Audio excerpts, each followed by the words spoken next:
He's covering, he's nervous. There it is. Out cold. Oh my god. Jake just knocked him out cold. Alright, so that concludes that.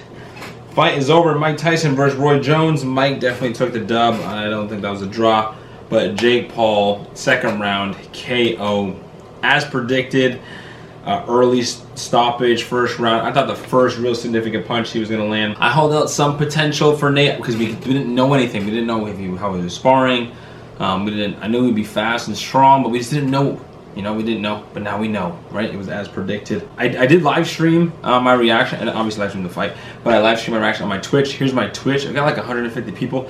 It was sick. I was able to talk with the chat the whole time, that interaction. So I'm gonna do that more often. Leave a like and put in the comments if you want to see me do it. Before I get down and react to the highlights, because Jake was able to upload it right after this. I'm just gonna take a few of the clips through the highlights and break down some of the things, even though it's pretty obvious. Nate was running in with his head up and his hands down.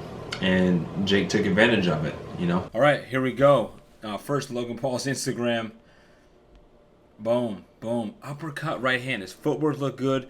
Let's just check this out right here. You see him slide out, slide in, slide out.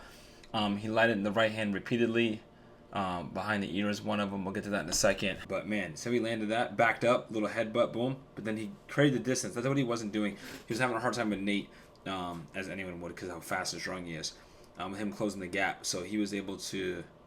They clashed a little bit, but then he created that perfect distance so that he could land a power shot, not too jammed in. So he backed up, uppercut, pushed his head up too with his left. If you watch real quick, he pushes his head up with his left hand, and then right on the button, as we say, right on the chin, boom, landed it, clean as a whistle. Ready? Uppercut, boom, pushed his head up. Man, Nate felt bad. Yikes. So, and then we saw this. KSI, I saw nothing special from Jake, LOL. So similar. I think because Nate was so erratic and he was fighting with his hands down, that it's hard to say like it was really impressive from Jake, at least from KSI's standpoint. He's okay. Didn't see him get hit or weather a storm. We didn't see him deal with somebody who was really good. So even though Jake looked good, right? He landed good punches, his footwork, everything. He looked sharp. He was in shape. He looked strong. It's still like, well, he wasn't really challenged, so regardless of how he looks, what we care about is his competition. So I get it from coming that. He looked good, but his competition didn't. So, you know. But again, he did versus an athlete, someone who's fast and strong. He's clearly faster than him. But here's like one of the first clips of the first. I think this was the first knockdown. Yeah, it's round one. Boom. See how he's running right in, and Jake just slapped that right hand on him. And Nate, he was complaining that it was in the back of his head, but it clearly wasn't the back of his head. He just got rocked right on the ear, right down to the ground immediately. All right, let's find the second. I think there was a second knockdown. All right, this here is a weird exchange because you have him like blitzing in, super strong, and then there was like a sprawl almost. Just like Jake did like a wrestling snap down on him real quick. But you see this, boom, see how he struggled? But you can see Jake is kind of like, whoa, he's just fast and strong. Here's a slow-mo replay. Look at his hands, he's just lunging. And he kind of saw it, but it was just too late. That's why your hands got to be up, at least in the vicinity. The closer you get to the person, look, he's just swinging and running.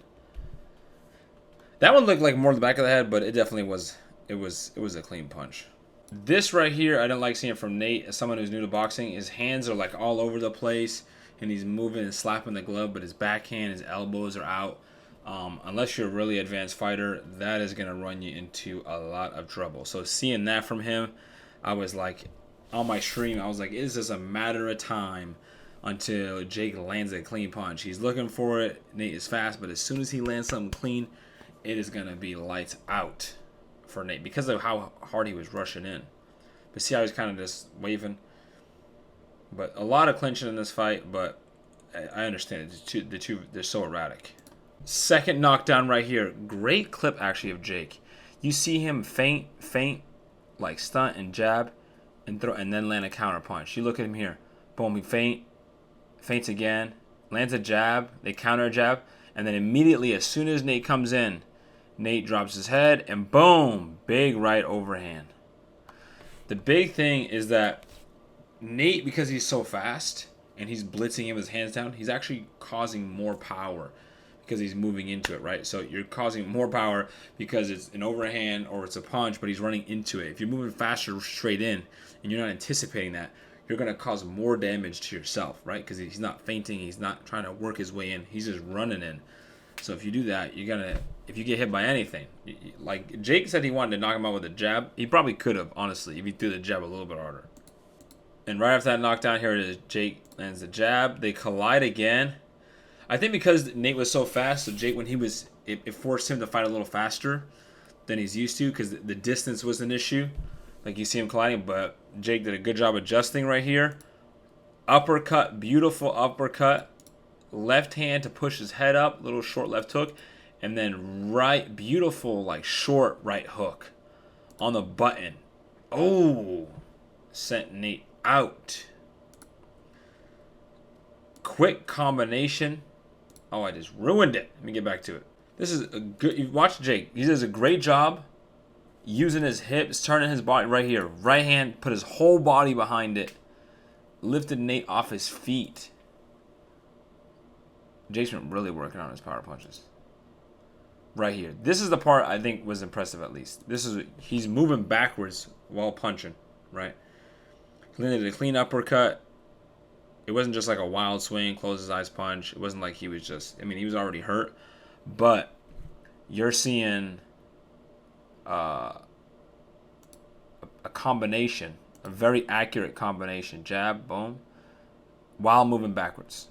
I thought it was going to be a right hand, a solid right hand, and him running into it. And it's exactly what it was, but I didn't expect him, you know, when you hold your head up like that, when you're running in, you know what I mean? That's like rule number one. But it's tough, you know what I mean? It's not what it wasn't like Nate had this secret thing, you know. We thought maybe he'd been fighting more and more experience, or he would look really good. But it's defense that, if you're starting to fight out, it's defense is the main thing. Skill level, there's only so many punches you can throw, and obviously that's very important in power. But you get strong people who can hit hard. Defense is like so important. And if you got a solid defense, you know, you work on that, that's going to help you survive and when you're new in fighting. But when your defense goes out the window, Nate probably could punch hard, right? He's super athletic, fast, and strong. But if you're going to run into punches, it's going to be a quick night. KSI versus Jake. It's got to happen. KSI versus Jake. Jake wants it. JJ wants it. They're hashing it out. It's going to be the same thing. Remember when you saw Logan and then go back and forth? They're going to go back and forth. They're going to do their thing. But it's going to get, the details going to hash out. It's going to happen next year. We have a bunch of sparring going down in between. COVID is, hopefully the vaccine will be out. Will be out. The ban from traveling will be lifted and we'll be able to move forward. And everyone will be safe. And we'll get back to some action. See, what happens is Nate is blitzing forward. And Jake is keeping his ground, so he's not moving. So they kind of get into this collision. They're getting into a collision. Ooh, there it is. There it is. Right hand, overhand, just knocked him down. He's going to call it if you don't get up. If you don't get up. He looks really annoying to fight. Nate looks really annoying. Right hand. Oh, right overhand. Nate's done. He's got to be done. Another right overhand. He's covering. He's nervous. There it is. Out cold. Oh my god. Jake just knocked him out cold. Uppercut, left, then right hook. That's what I anticipated. Nate was uncomfortable. He was not ready for this. So yeah, there's the live reaction. Impressed by Jake. Again, not too much different than when we saw Gibb, but we at least saw someone who was fast and was strong, right? He was clearly faster than Jake, right? He might have been stronger than Jake, so he was a better athlete than him. But Jake was a better boxer, clearly. So it was interesting to see that, but we still didn't see him, Jake, be an underdog or be challenged in that sense, and that's what we're looking forward to. So that's why KSI put out that tweet. It's like, okay, we didn't see Nate.